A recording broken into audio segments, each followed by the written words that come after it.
Patuloy na mainit ang usapin sa pag-abolish o tuluyan ng maalis ang sangguniang kabataan. Ano nga ba ang saloobin ng mga kabataan sa usaping ito? Magpapatrol si Edenel Magtibay. Pagbabago at hindi tuluyang pag-alis ang daing ng mga SK chairman sa isinusulong na pag-abolish ng sangguniang kabataan sa mga barangay. Pero para sa ilang kabataan, hindi na daw nagagampanan ng SK ang kanilang tungkulin. Para sa akin hindi kasi pag nawala yung mga SK, para sa akin kasi sila yung mga future leader natin. So, malaking natutulong nila. Tsaka, yun nga, boses sila ng kabataan. So, mahalaga na, yun nga, marami silang matutulong talaga sa mga kabataan. Hindi po. Bakit? Kasi po yung mga bata natin na nagli-lead ngayon, sila yung magiging future leader natin someday. So, dapat sila habang bata sila matitrain sila. At saka yung mga kabataan natin dito, kailangan na niya ng boses sa masa. Yung kanilang mga hinaing dapat meron ding mga tumutugon. Siyempre yung SK, isa yan sa tumutugon sa mga hinaing ng kabataan dito sa lipunan natin. Kaugnay ng usaping ito, ngayon ay nakatakdang umalis ang debate team ng Palawan State University para sumalang sa square-off ng ABS-CBN News Channel o ANC. Binuo ang SK para mabigyan ng boses ang mga kabataan sa iba't ibang lugar. Pero ano na nga ba ang kanilang papel sa bawat barangay ngayon at bakit ito kinakailangang alisin? Yan ang ating aalamin sa Boses ng Palawan. Kapamilya, kaugnay ng balitang yan, makakasama po natin mula pa po sa Kamaynilaan si Commissioner Grace Padaca mula sa COMELEC. Commissioner, magandang hapon po. Welcome sa Boses ng Palawan. Hello, magandang hapon po sa inyo sa Palawan. Commissioner, ano po ang sinusulong natin at ano yung tingin natin dito? Dapat nga po bang ma-abolish na o dapat lang pong ma-reformat yung ating sangguniang kabataan? Kami po sa COMELEC ay hindi po nagbibigay ng stand on this. Kami po ay mga simple election administrators lamang.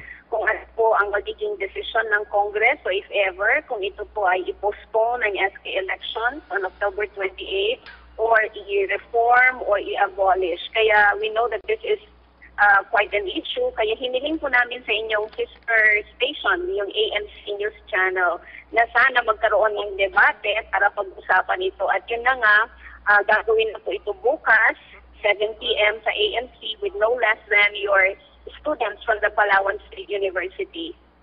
Pero po, ano po yung nakukuhang reaksyon natin na kadalasan patungkol po dito sa usapin ng sangguniang kabataan?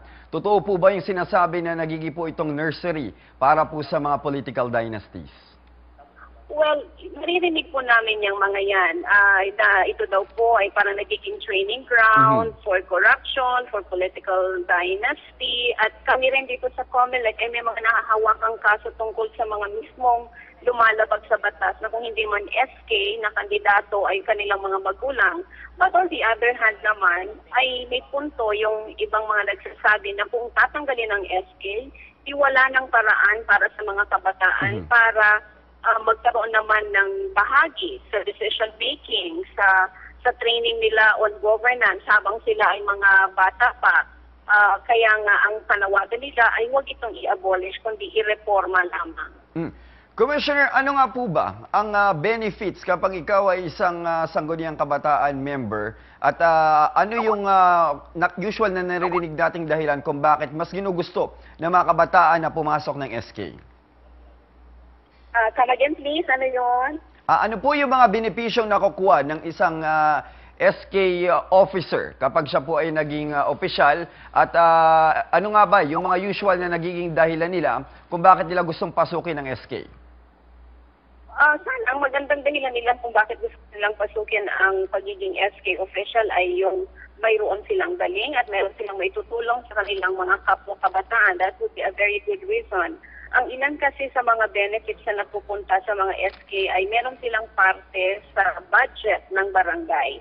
A certain percentage of the money of the barangay ay dapat naka-assign sa sangguniang kabataan. Now, if they have projects, halimbawa, na ilalapit nila sa congressman, sa mayor, governor, or even senator, kung mapapayagan ito ng mga pinuno at bibigyan sila ng funding, yun ay isang opportunity for them, benefit na sana huwag nilang gamitin para sa kanilang sarili, kundi para sa kanilang mga projects sa mga kabataan sa barangay. At marami ding opportunities din for training, for exposure. Maganda rin naman yung idea ng Sangguniang Kabataan. Kaya lang may mga nagsasabi na masyadong bata ang 15 to 18 years old. Siguro kung kailangan i-reform ito, yung medyo mas mature na sila at hindi yung halimbawa aalis sila sa kanilang barangay dahil nag-aaral sila sa city pag sila nag-college na. So yun po yung mga iba't ibang issues na lumalabas. Commissioner, nagiging usapin din po dito na tila hindi nakakuha ng mga anak po, hindi lang po ng mga SK, no, pero maging ng mga anak ng mga opisyal ng barangay. Ito po mga tinatawag po nating barangay scholars.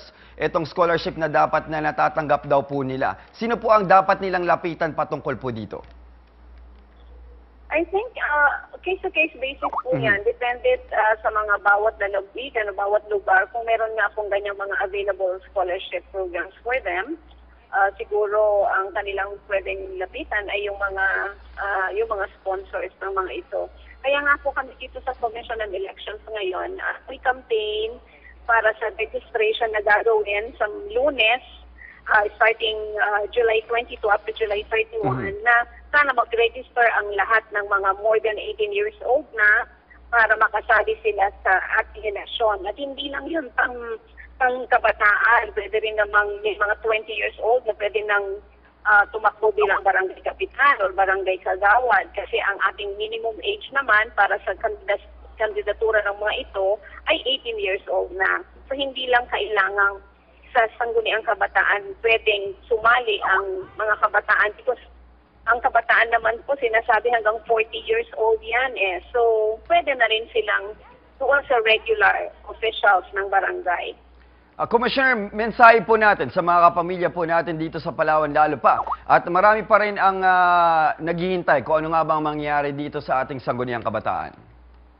Yeah, unang-una po, gusto ko kayong anyayahan bukas na magpakinggan ang mga estudyante ng Palawan State University. Panoorin silang makipagkabate sa mga estudyante ng San Sebastian College Recoletos de Manila sa issue ng i-abolish ba o hindi ang Sangguniang Kabataan. Ang mga pangalan po ng mga estudyante ng Palawan State University na makikidebate sa Manila bukas ay sina Joanna Sara Diva, Rina Jean Kindara at si Jennifer Vicente. So sana po mapanood nyo yan. At sa lahat ng mga kabataan at iba pang taga-Palawan na hindi pa rehistradong botante, at kung kayo ay 18 years old na, meron po kayong 10 araw na makapag-register para makaboto. Ito ay gagawin po ang registration mula Lunes, July 22, up to July 31. 10 araw po yan. Pumunta lang kayo sa COMELEC office ng inyong bayan at ito ay bukas mula alas 8 ng umaga hanggang alas 5 ng hapon.